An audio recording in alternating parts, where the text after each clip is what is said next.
With the release of Pinocchio on Disney Plus, we now have 20 Disney live-action remakes. So today I, the film watcher, shall be ranking all 20 of these mostly shameless cash grabs. Sit back, relax, get some popcorn or something. I got a lot of complaints. Let's do this. In last place, number 20 is Mulan. I already made like a 30-minute video where I just ranted about this movie, so I'll be brief. In short, this is my least favorite movie of all time. I think it completely misses the point of the original. It takes out some non-essential elements, like Mushu and the songs, that could have made for a more mature story, but actually don't, because it actually removes some essential elements that you need for a mature story, like maturity, and emotion, and personality. Not to mention, it adds absolutely nothing of value, and the things it does add are totally stupid and don't make any sense.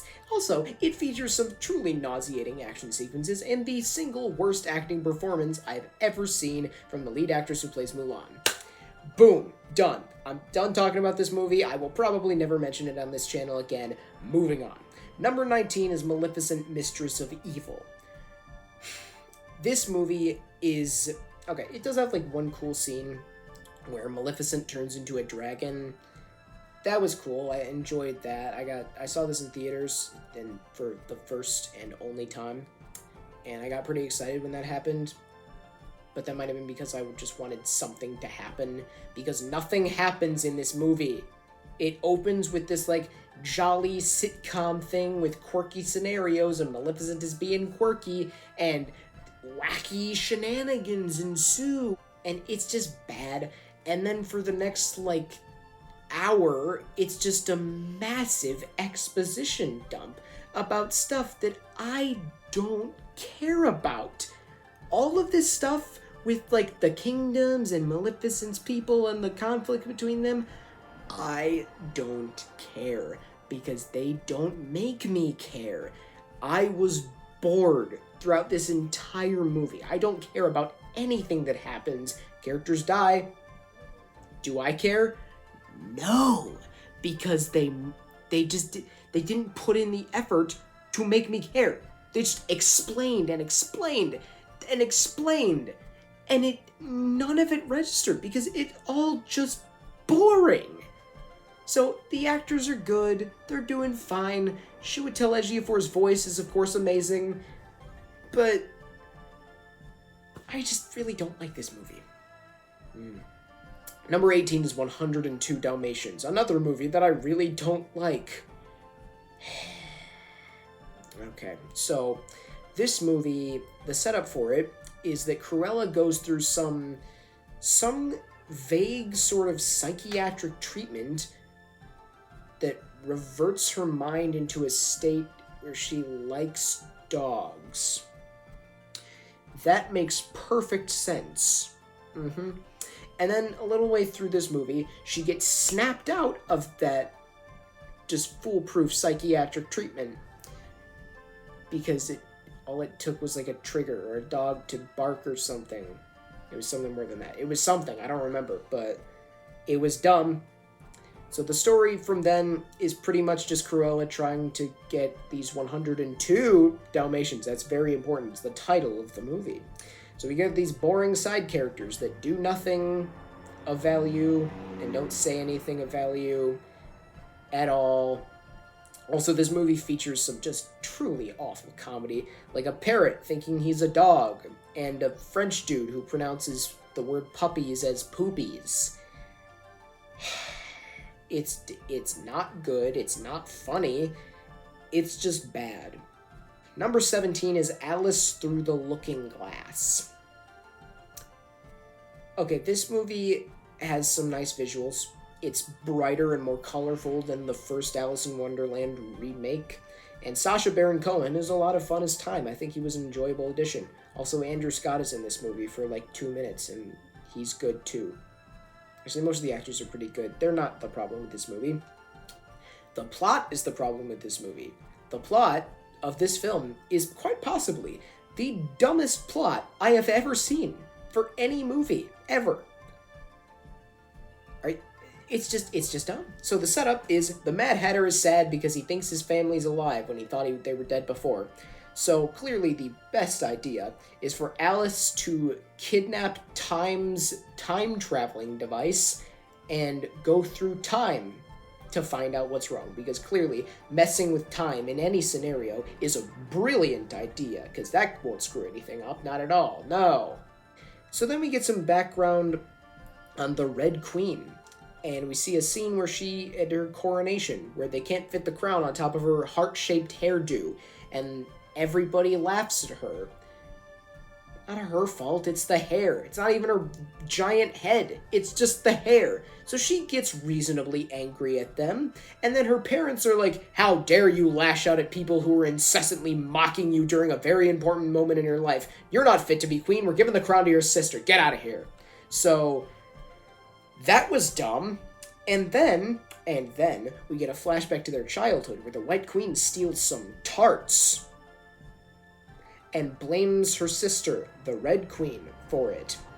So the Red Queen, mad at being accused of such a stupid crime, I mean, it kind of makes sense, they're 10 years old at the time, I'll let it slide, she runs away. She hits her head on a fountain. Her head grows to the size that it's at in the original film. Okay, I'll let that slide too. It's Wonderland, weird crap happens. And so then the Red Queen is trying to get the magic time-traveling ball so she can take the White Queen back to their childhood and scold the child White Queen for actually stealing the tarts. Okay, so that screws things up. Everything starts to rust over once it stops rusting over, because of course it does. The White Queen goes up to the Red Queen and is like, hey, I actually did steal those tarts when we were like 9 years old. And the Red Queen's like, oh, that's all I ever wanted to hear. We're best friends again. Okay, so are you telling me that all of the pain the Red Queen caused in the first movie could have been avoided if only the White Queen had told her she stole the tarts? This whole thing is just about the tarts? Like the 3 tarts that were stolen when they were like 8 years old. I know I keep going back a year when I mention their ages. They were 7 years old, whatever. They were young. That's important. What's not important is the tarts, but somehow it's like really important. It's the cause of like every single thing that's ever happened in either of these movies. That's dumb. That's terrible writing. That's stupid. I don't like this movie. Boo on Disney for being involved in this piece of garbage. Number 16 is Maleficent.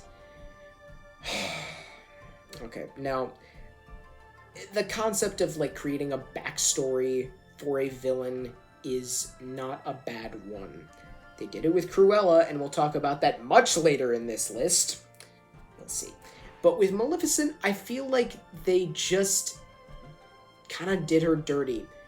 Because, like, they softened her too much. Because at the end of the day, I mean, she still cursed the baby.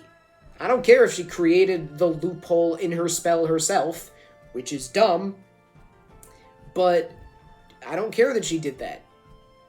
She cursed a baby. Like, I just don't buy this whole thing about how she's a victim and she's misunderstood and ho-hum, whatever. I do not like this take on Maleficent. I just don't like it. It seems like making Maleficent this nice, quirky, awkward, reluctant parent, her raising Aurora, that's just dumb. Her undoing the spell at the end because true love's kiss, because she loves Aurora because she raised her instead of those stupid fairies. Oh yeah, they're stupid. We'll talk about them. I just don't get any of this. Like, what? How is this how you would interpret Maleficent? It just feels like a weird direction to take the character. And like the king in this in this movie, who's apparently the villain, he just gets so over the top that he's so hard to take seriously by the end. And the climax is even weird when Maleficent just kind of unceremoniously lets him die. Okay, if she's such a tragic victim of circumstance, wouldn't she care a little bit more if, like, her best friend from childhood was gonna die? regardless of how evil he'd gotten. So they kind of just went back on that in the third act, even after Maleficent had done this really good thing. It's weird. And, like, you got Aurora in here. She's kind of even more bland than she was in the original. The prince is completely unnecessary in this version because Maleficent is the one that undoes the spell. And the fairies. Oh boy, the fairies. They are really annoying and very not funny and very incompetent, and I don't like them at all. Yeah, the movie's okay visually speaking. There's one battle sequence where a bunch of knights fight trees, and that was pretty cool. And there's one scene where Angelina Jolie just straight up impersonates the original Maleficent, and it's honestly pretty awesome, but I just don't like the movie. I don't like what they did with Maleficent. Moving on. Number 15 is Dumbo. Dumbo's it's just not a very good movie. The character of Dumbo himself is pretty cute. I like some of the stuff that he does, and he has some sentimental scenes with his mom that are actually quite sentimental and kind of cute. But the movie has way too much focus on the human characters. Like, for the first hour where it's kind of doing the remake part, and then it kind of transitions to what happens after the end of the original part, like, it focuses on Dumbo a lot more in the first half, and then it kind of shifts more focus to the human characters, even though they already got way too much focus in the first half. All of them are boring, and on top of that, like, the whole movie just looks kind of oversaturated. I guess when it gets into the CGI super circus part of the movie, it looks okay, because it's supposed to look, like, new and just bright, colorful. But at the beginning, it looks like they put, like, a grunge filter. And on top of that, it doesn't even really feel like a Tim Burton film. Like, his style would probably be applicable to the story of Dumbo, but they just don't... Aside from the cast and, like, the actors he commonly works with, there's not a lot of, like, Burton trademarks in here, which is... Like, you have a great director like Tim Burton. Why wouldn't you utilize his talent? I don't get it. So yeah, this movie is just, it's just not very good. Number 14 is The Sorcerer's Apprentice. Now, this isn't really a remake. There's, like, one scene that kind of does the same thing as the Sorcerer's Apprentice segment from Fantasia, where, like, the main character enchants some brooms, which is kind of a fun scene, but overall, it's just not really a remake. That said, it's also not that good of a movie. The story is just kind of forgettable and dull. It's not very interesting. None of the characters are that enjoyable. I enjoyed Nicolas Cage and Alfred Molina. Like, their performances were fun because they're fun actors. And, I don't know, Jay Baruchel, who voiced Hiccup in How to Train Your Dragon, is also in this movie. And he's okay. So, I don't know. There's some cool visuals and some cool wizard-type action. And they kind of use the setting of New York City rather well. But, I don't know, it's just kind of forgettable. It's not a movie I find that good or memorable or interesting at all. Yeah. Number 13 is Alice in Wonderland. Now, this is a movie that I find kind of watchable, and like there's some fun to be had, because this actually does feel like a Tim Burton movie. Like, his style is very much applicable to the Alice in Wonderland story, and I think his direction was good for this. He was a very good choice for this particular film. I think the visuals and the CGI actually hold up pretty well.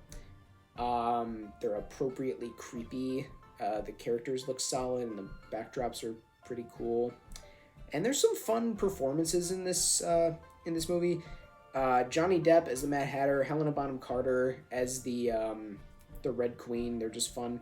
You got Alan Rickman in there. Of course, he's freaking legendary. Oh my man, that's like Timothy Spall is in this movie too. That's like 4 actors from Sweeney Todd.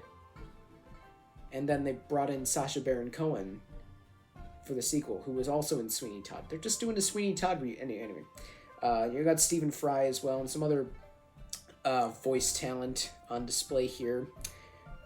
And the guy who might get my favorite performance is Crispin Glover, because he's just he's just entertaining. Like, he has this weird relationship with the Red Queen that's weird but kind of amusing. And, like, there's also this, like, he's clearly committed to her, but there's this one scene where he randomly hits on Alice, and, like, he, like, presses her up against a wall, and he says, "I like you. I like largeness." At this point in the movie, Alice is, like, enlarged due to the eat cake that makes you big. They come up with a name for it, which is probably dumb. It's just a funny scene, but yeah. That's it. The movie is still not that great. Like, Alice herself seems very bored throughout the whole movie, in both the performance and the writing. She doesn't seem interested or curious at anything that's going on, that should not be the case for an Alice in Wonderland movie. So it's weird. And you also got to talk about, like, she has no urgency because she thinks that everything going on is a dream. So she's not really trying to solve anything. She's just kind of passive throughout the entire film because she thinks the whole thing's a dream. Okay, and then she's revealed that it's not in the third act, and then she kind of gets some urgency, but by then it's, like, too little too late.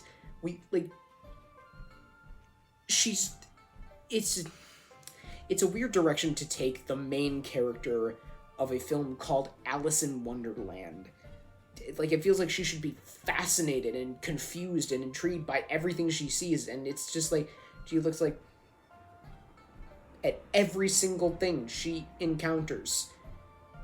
And on top of that, the story is way too, like, it's structured.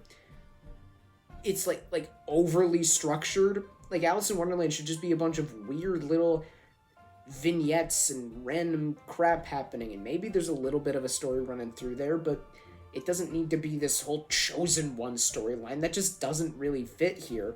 And, like, not to mention, everything is super dark and murky looking, which I guess kind of fits Tim Burton's style, but it doesn't fit Alice in Wonderland style. And this is a remake of Alice in Wonderland, should be trying to stay true to Alice in Wonderland, not Tim Burton.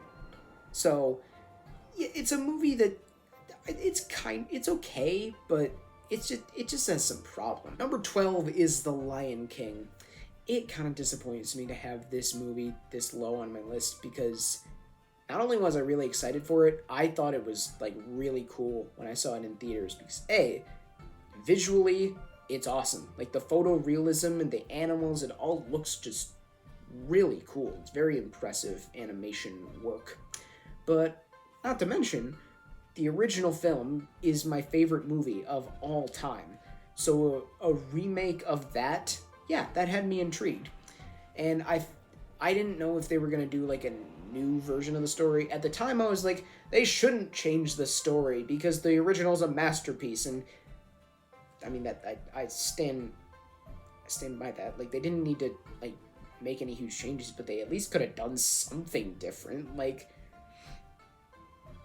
I don't know. They could have, like, had real people.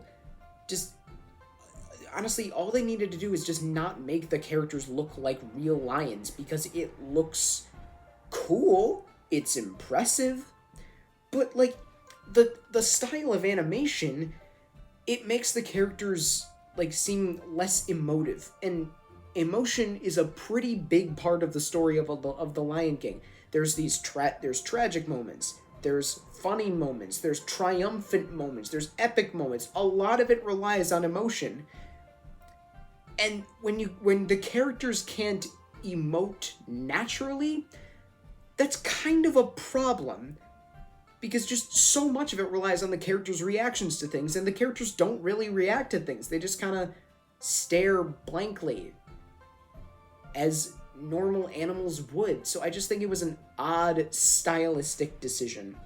Now, I think the songs are done reasonably well, and, like, the way it's done shot for shot, like, it's done fine. Like, it's a solid adaptation in terms of just doing the exact same thing. I think the new scenes where they added, like, the journey of Simba's hair to Rafiki, that was weird. So the new scenes where they're just showing off the visuals, that didn't work for me. The new songs done by both Beyonce and Elton John, I do not like either of those songs. I think the Beyonce song, which plays during the movie, and it's like this Beyonce type pop song, it feels out of place. And the Elton John song is just not good. I like a lot of Elton John music. I like all Elton John music, but this song is like the one exception. It's really not good. So, and then there's most of the performances I enjoyed. Chiwetel Ejiofor as Scar, he's very good. You got Billy Eichner and Seth Rogen as Timon and Pumbaa. They're very entertaining, as is John Oliver as Zazu. And John Connie plays Rafiki. He's good as well. But, I don't know, I feel like there's a little bit of a lack of emotion in some of the performances as well. Like, I'm sad to be saying some of these things, but Donald Glover as Simba, he didn't really sell me. Like, I know there are some people who preferred his voice over Matthew Broderick's. I have never understood the complaints with Matthew Broderick's voice. I mean, to be fair, I'm a little bit biased because I just grew up watching this movie. I'm so used to it, but I don't know, I just never got the problems with it. But I don't know, Donald Glover, there's some fun moments with him, but he just lacks, like, the driving emotion of Simba, especially in the scenes where it's supposed to be, like, super intense. I just don't buy it, really. And then, like, Beyonce as Nala, I don't think the two of them have chemistry, really. At least not, like, romantic or old friend chemistry, so they don't have the type of chemistry they're supposed to have, so that is not good. And then, even James Earl Jones, I feel like he's kind of just going through the motions, which makes sense, because as much as I love James Earl Jones, as amazing as his performance was in the original film, they should have just recast. Get some new blood in there, come on. Like, plus, James Earl Jones was almost 90 years old. Like, get somebody else to do this voice. Like, I get that they're trying to keep in the spirit of the original, but you can still keep in the spirit of the original and have new actors playing these roles. So I don't really get that decision. You know what? I'm just gonna say it. They should have just done the songs from the musical. They should have just made this exactly like the musical, with real people and everything. You got Beyonce to voice Nala, and you had her sing a not very good song when you could have had her sing Shadowland from the musical. It's right there, people. Like, Disney has the rights to this music. Use that privilege. Use it! So yeah, I just don't really... This movie just didn't hold up for me. And on top of that, I haven't rewatched it since it came out on Blu-ray. So that should be kind of telling on my thoughts of this movie, in addition to the several minutes of discussion I just had about it. Yeah. Number 11 is Lady and the Tramp. Now, this one, I think, it's another one of those shot-for-shot ones, and it does its job fine. It's a solid enough movie. It's not very memorable. Like, the story isn't that memorable. I mean, the original story isn't that memorable either, to be completely honest. I'm not that attached to the original Lady and the Tramp, but this one just... When you do the same thing as a movie that's not all that great to begin with, you get kind of an average movie, which is... and kind of a forgettable one at that as well. Now, there's some talent on display here. The cast across the board, both live action and voice actors, they're all good. I really like the casting of both Tessa Thompson and Justin Theroux, I don't know, as the leads. I think the CG works well. The characters can emote. Well, it's still looking realistic, so there is that. I think the songs are done pretty well, also. I really like the version of Bella Notte, and yeah. So it's fine. I don't have, like, a ton of huge issues with it, but it's just not a that great of a movie, in my opinion. Number 10 is Pinocchio, the latest Disney live-action remake. It was okay. Enjoy the performances, specifically Tom Hanks, who's good in everything. Luke Evans is the coachman, who's clearly just having a lot of fun here. And then Benjamin Evan Ainsworth, who played Pinocchio, and I thought he was really good. He did a very nice job. I kind of wish he got to actually be seen as a real boy at the end, but nope. They just showed him as a real boy walking away from behind. That's weird. Yeah. Either way. I think the songs were done well. The original ones were good. Like Cynthia Erivo, very good rendition of When You Wish Upon a Star. And the new ones were also pretty fun. Like the Coachman song, I enjoyed that song. And Luke Evans, again, awesome. So, I think the visual's really cool. I actually kind of liked the look of the CGI characters.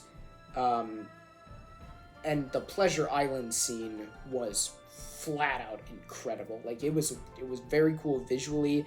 You can tell that I feel like that was where Zemeckis really kind of shined here. It was such a cool scene. There's so much going on. The kids are in that scene are clearly having a ton of fun. So it's just such a great scene, and honestly the highlight of the movie, like by far. And there's still some kind of scary stuff in here. Like, I mean, Lampwick turning into a donkey, that's probably never not going to be a scary scene no matter how you do it, but yeah, maybe it wasn't as scary as the original, but you know, what is? Nothing. The original is really scary, but there's some problems here. It like skips over a couple scenes, like, and not just scenes, like characters as well. Like Pinocchio getting sold to Stromboli, that's not in the movie. It's like the movie just kind of assumes that you've seen the original, and so it's like, we don't need to show this, they've seen this before. So that was weird. And then like all the characters who aren't named Pinocchio or Jiminy Cricket or Geppetto get like 5 minutes or to maybe 10 of screen time. Like Pinocchio's puppet friend, maybe 10. Stromboli, about 10, who he barely gets an introduction. The coachman gets like 5. The Blue Fairy gets 5. Lampwick gets, I don't know. None of the characters get a lot of screen time. So that was weird. And there were also a lot of like modern references, like pop culture references as well, and some of them were kind of fun. Like when Jiminy Cricket made this like joke about taxes, Pinocchio asked what they were, and he said, "Oh, you won't have to worry about them, especially now that you're becoming famous." That was kind of funny. They kind of felt out of place at times, and like the over-the-top Disney references when they got to the clock scene where there are a bunch of Disney characters coming out of the clocks. That was just like, okay, I literally said, okay, slow down, enough of this, okay? Jeez, it was just, man. And also some of the songs are very short. I know the original ones are short too, but they could have made some of these songs longer. How is this movie almost 2 hours? Like, how? It was fine. It wasn't that great, and I'm probably not going to remember most of it outside of the Pleasure Island scene, probably. Number 9 is The Jungle Book from 1994. I actually hadn't seen this movie until like a couple weeks ago.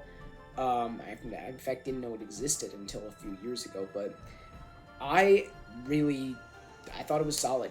I think they used the character of Mowgli really well, where he had this pretty solid arc where he like basically just becomes Lord of the Jungle. That was cool. I think Jason Scott Lee did a very good job in the role.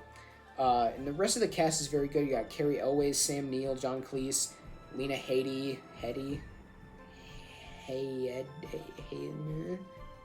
I'm just gonna call her Cersei Lannister because I honestly don't know how to pronounce her last name.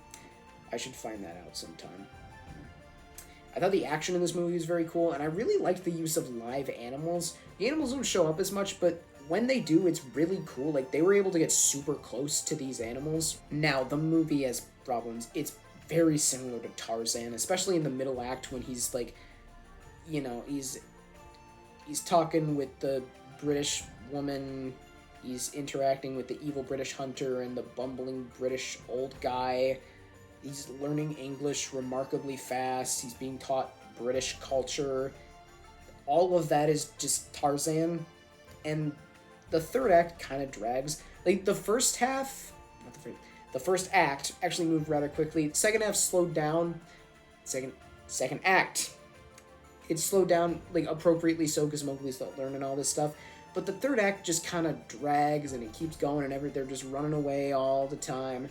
And, like, everybody has, like, a super drawn-out death scene, and it's just like, okay, get on with it. I don't need to see all this. So, yeah, it's a solid movie. It's not perfect, certainly not, but no, I enjoyed it. Number 8 is Aladdin. This is a movie that I actually do kind of enjoy. The highlight for me is Will Smith. He gives a really fun performance as the genie, and one that's completely different from Robin Williams. Like, not even close. Totally different energy from both of them, and I don't think anyone's ever going to top Robin Williams as the genie, but he stands out, and, like, he does his own thing, and I like that. And plus, all of his songs are really, really well done. Arabian Nights it's extended, and I like the new version. Prince Ali is really fun, and Friend Like Me, man, it friggin' slaps. And the character of Jasmine is actually, I don't know about improved, but actually, yeah, she's kind of improved from the original. She has a little bit more urgency, and while I don't think the performance is as energetic, she's still... I think they give her a bit more independence in this version, and I like that she becomes Sultan at the end. Like, I think that was a good decision. And her new song is actually... I enjoyed that song. I think it was very good. My issues with this movie, Aladdin was a little too cocky in the middle when he was, like, kind of he was just getting all this stuff with Jasmine in his head, or he was just like, I'm done with Aladdin, I'm Prince Ali now. And, yeah, I didn't really like that side of Aladdin, where he's just being really cruel to the genie. I mean, he was mean to the genie in the original, but, like, you could see he felt bad for it. Here he's just like, I thought you were my friend, but it turns out you only cared about me using my third wish to set you free. I swear he says the line very similar to how I just said it there. He probably delivered it better. He's a professional actor. I'm an idiot. And then, so yeah, I don't love that aspect of his character in this one. And I think One Jump Ahead is done kind of weird too. It's like they do this whole thing where they're like running in slow motion, but they're still singing in real time, so it feels awkward, and I don't like it at all. Speaking of things I don't like at all, Jafar in this movie is bad. Like, really bad. Like, woefully miscast and really not good bad. I do not care for the performance here. He's not menacing. He's not entertaining. The original Jafar is scary at times, especially in the third act, but he's entertaining. He's fun. His voice is just dripping with malice. This guy just talks like a boring Bond villain. Coming from a guy who's never seen any James Bond movies. I'm probably not the person to say something like that, but I don't know. So yeah, I did not enjoy this version of Jafar at all, and kind of because of that, the climax, it's just not that cool. Like, there's some okay stuff, but Jafar is supposed to become this, like, super menacing threat, and he's not at all. Especially when he becomes a genie, he just looks dumb, because, like, it's just the top half of the actor, and the actor is not a menacing looking person. Like, he looks super intense, but he doesn't look threatening. So him as a giant genie looks just odd. So, yeah, the movie has some problems that could have been avoided if only they'd cast like anyone else's Jafar. Sacha Baron Cohen. Boom. Done. Boom. Movie has cool dancing. I'll give it that. Yeah, it's a good movie. It just has some problems that should have and could have been avoided. Okay, Sacha Baron Cohen. Boom. There you go. Number 7 is 101 Dalmatians. Now, this movie doesn't have, like, the emotional punch of the original, imagery specifically. Like, it's not it's kind of heartfelt, but not as much as the original.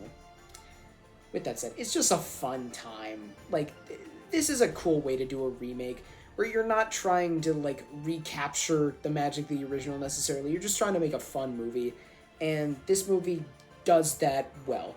It's just it's goofy combination of this over-the-top slapstick, it's zany performances, and super cute animals. I really like the decision to not have the dogs speak in this movie.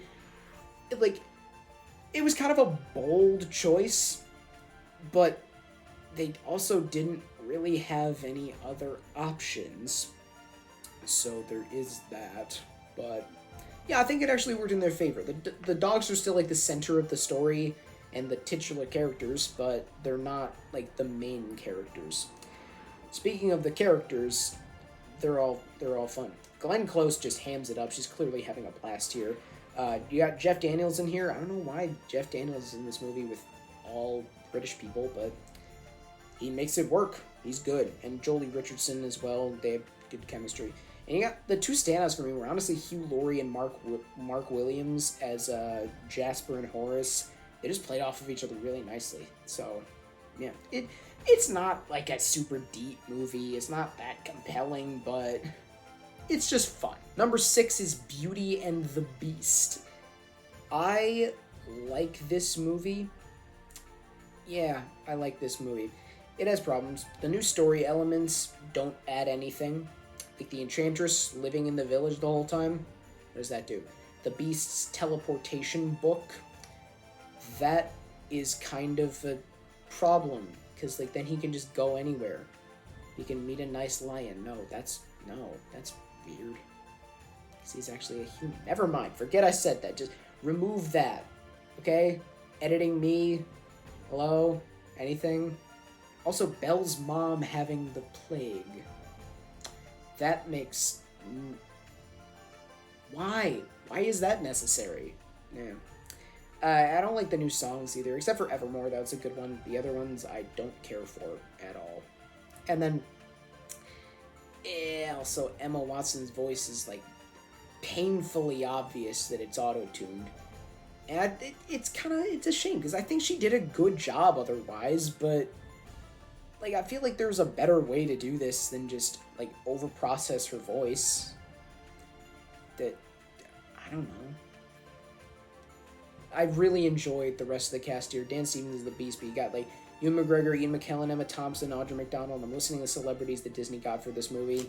But the two standouts for me, huge surprise, was Gaston.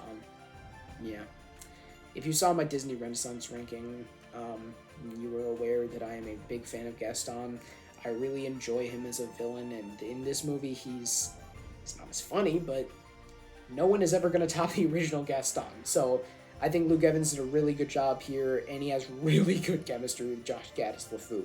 So, yeah, and I think the whole, like, the look of this movie, I think it looks very nice. It can look creepy sometimes, it can look majestic, so it's just cool. And the songs are mostly well done, and it's a decent adaptation of the story. Like, the connection between Belle and the Beast, it's there. There's something there. It's maybe not as strong. I feel like they could have and should have spent more time on it, but I don't know. It's a good movie. I enjoy it enough. Number 5 is Pete's Dragon. This is the only movie on this list that I haven't actually seen the original film of for. But honestly, that doesn't do anything to hurt my enjoyment of this movie. I think it's very good. I think the kid who plays Pete Oakes-Fegley does a really good job, and his character is actually pretty well done. Like, they do some good stuff with him where he he gets acclimated to society, but then he just goes back to the dragon because he gets frightened, and it's an emotional story. It has a nice message, and it has a really good conclusion for both Pete and the dragon. And their bond is it's just nice. Also, the dragon looks really good. Like, the CGI on him is really cool. And then you get like a solid supporting cast in there. You got Bryce Dallas Howard, Robert Redford, and Billy Butcher. You just get a solid movie that has heart, it has some humor, and it's just charming and heartwarming. So yeah, I really enjoyed this movie. Number 4 is Cinderella. I really enjoyed this movie.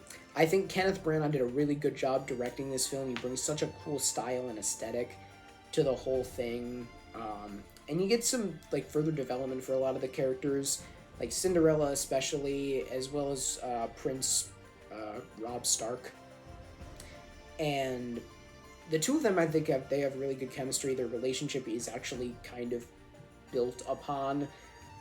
There wasn't much to build upon in the original, because the original had like one scene together and exchange. They said a couple lines to each other. So I don't know, but yeah, there's further development there. Speaking of development, the stepmother gets some good development in this movie. Plus, she's still very intimidating. Cate Blanchett is a really good choice for this character. She is a lot of fun in this movie. Speaking of fun, Helena Bonham Carter's in this movie as the fairy godmother, and she is good. That's all I have to say about that. And the movie has a nice message. It gets kind of heavy-handed. Like, they really hammer it in by the end. Also by the beginning. Throughout the whole movie, they hammer it in pretty much. And then they're, like I think the stepsisters are underused. The animals are kind of too, but the focus isn't really supposed to be on them anyways. But the stepsisters specifically, that kind of gets me. And then I don't really like the detail of the Duke and the stepmother plotting together. That's just a strange element to add to the story that actually doesn't add anything to the story. It's just there. I think it's a good movie. Number 3 is Cruella. I wasn't sure what to expect going into this movie because it had a similar concept to Maleficent, and I really don't like Maleficent. So I was nervous they were gonna like soften Cruella too much, and like I think they found the right balance. They made her sympathetic, but they didn't really soften her up that much. Like, she was still a vengeful person doing bad things. You can see how she would become the person we see in like the original story. And then you got Emma Stone, who was just phenomenal in the role. She was so entertaining and clearly having a blast in this like kind of over-the-top character where she just has fun. The rest of the cast is really good as well. You get Emma Thompson in there as the Baroness, who is so much fun and so delightfully evil. Man. And you got Paul Walter Hauser and Joel Fry as Horace and Jasper. They were really good too. And the movie is just a fun revenge story. And there's some good third act twists in there that create some further conflict that leads to a really fun climax. And then the costumes in this movie, man. I know Disney has a grip on everything now, but I'm being honest. This movie actually deserved to win the Academy Award for Best Costumes. Because it looks incredible. The style of this movie is awesome. And the soundtrack is too, so yeah. Very good movie. Number 2 is Christopher Robin. I really, really like this movie. I was excited for it, and I ended up really liking it. Of course, you got some great source material for this kind of story. About like the aging character who kind of goes back to their childhood ways and like the familiarity of all of that. That I think that this is a good setup for the story. Winnie the Pooh was a really good idea to use this template in for. Yeah. And I think Ewan McGregor is really good as older Christopher Robin. The rest of the cast was good as well, but I really like the way they use the stuffed animal characters is really good. Some of them don't get a ton of screen time, but they kind of compensate for that by getting really good actors to voice them. Like Peter Capaldi as Rabbit, Toby Jones as Owl, Brad Garrett as Eeyore. This is really good casting here. And of course, can't go wrong with Jim Cummings. You can never go wrong with Jim Cummings. And I actually met Jim Cummings once at Comic-Con. It was an amazing thing to happen. It was cool. So, and I think it maintains that kind of nostalgic, charming quality of the original Winnie the Pooh tales, and while having this different.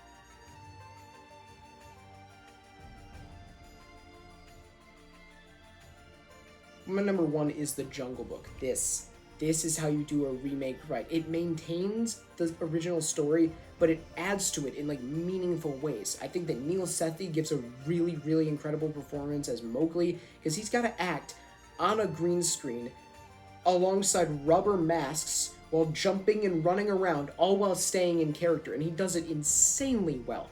He also got the strengthening of the conflict between Mowgli and Shere Khan. It was there in the original, but like Shere Khan didn't have much reason to kill Mowgli other than he doesn't like man. But yeah. So here you have Shere Khan killing the two of Mowgli's father figures, so it advances the conflict between them. That is an addition to the story that's meaningful. It helps. You also got amazing visuals. Like, the animals emote in this movie. It works better than The Lion King because, like, they're realistic, but they're still expressive. So it's really well done. And, of course, it looks, like, freaking amazing. I think the movie works in the songs pretty well. You also have, like, an absolutely stacked cast here, and all of them are really well cast as well. You know, like, Bill Murray, great pick for Baloo. Ben Kingsley, Idris Elba, super menacing performance, by the way. Lupita Nyong'o, Giancarlo Esposito in a non-villainous, non-Gus Fring role. Whoa! Scarlett Johansson and Christopher Walken giving a really fun performance as King Louie. So, it's just a really, really good movie. So, I'm like really impressed by what they were able to do with this film. If they can keep making remakes like this, I will honestly have no objections to them being made. They won't keep making remakes like this because this one is the best of, like, out of 20. So over the next 20 remakes we get, there will be one amazing one. I don't know if this movie's amazing. It's great. Actually, Christopher Robin's pretty great too. I'll give it that. There will be two great ones. Hopefully they will be Hunchback and maybe The Little Mermaid. I don't know. So that is my ranking of all 20 Disney live-action remakes. Thank you so much for watching. Comment your own ranking of these mostly soulless cash grabs down below. Thank you for watching, and keep calm and watch on.